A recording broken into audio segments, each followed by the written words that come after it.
Good morning, class 12th. In the subject of mathematics today, yesterday I started just introduction of integration. Today I will discuss some basic standard formulae on integration, as later on you have to apply in every question these 17 formulae along with some more formulas that will be coming up.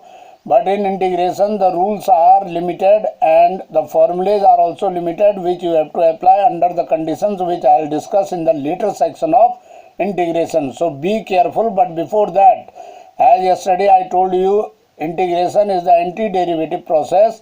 So you have to check this also. Sometimes that definition has to be applied when derivative of a function is given, then finding that function is called integration. And yesterday also I explained sign of integration as S. So here I have written some formulas which you have to apply, but before that, after noting down, you have to remember them by heart. Only then you can write the answers to your questions correctly.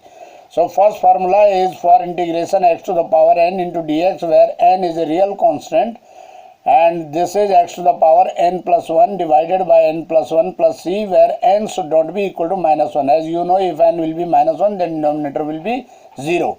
Second, integration x to the power, when n is minus 1, then you have to apply this formula. As you can write x to the power minus 1 as 1 upon x dx, integration is log mod x plus c. Third formula for e to the power x, as it is same e to the power x plus c.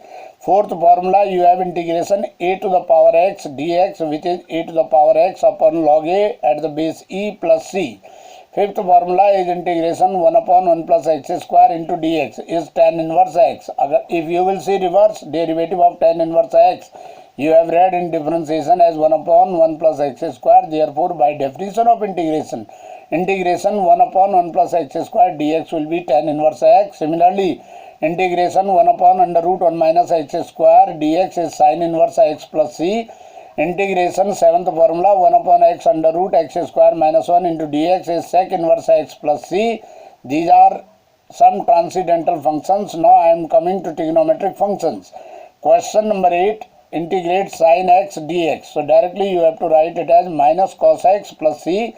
Then question number 9, integration cos x dx is sin x plus c. 10th formula is integration tan x dx is log sec x plus c. 11th formula is integration cot x dx is log mod sin x plus c. Log have to be written in mod always. If I am not saying every time modulus, then you have to apply modulus sign. Question number 12, integration sec x dx is log sec x plus tan x plus c. Formula number 13, integration cos x dx is log cos x minus cot x within mod plus c.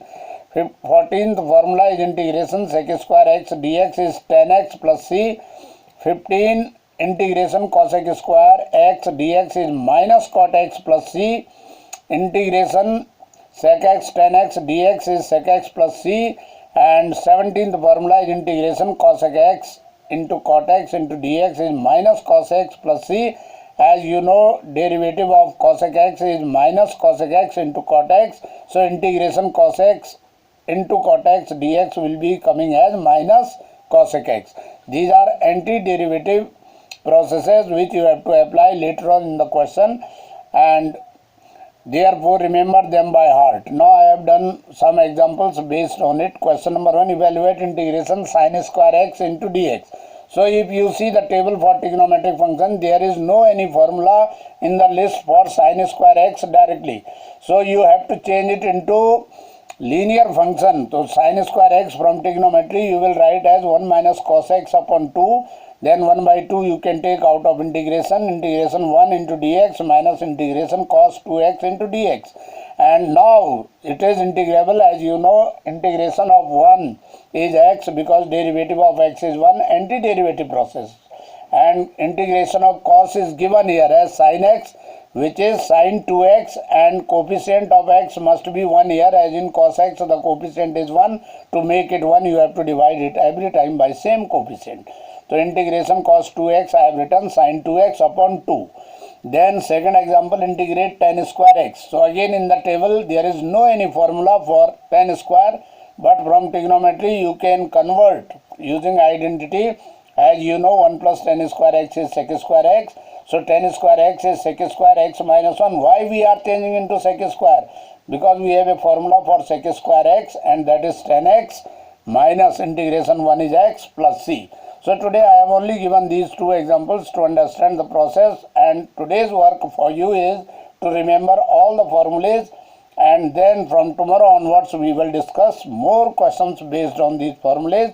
Make a note of it and learn them by heart.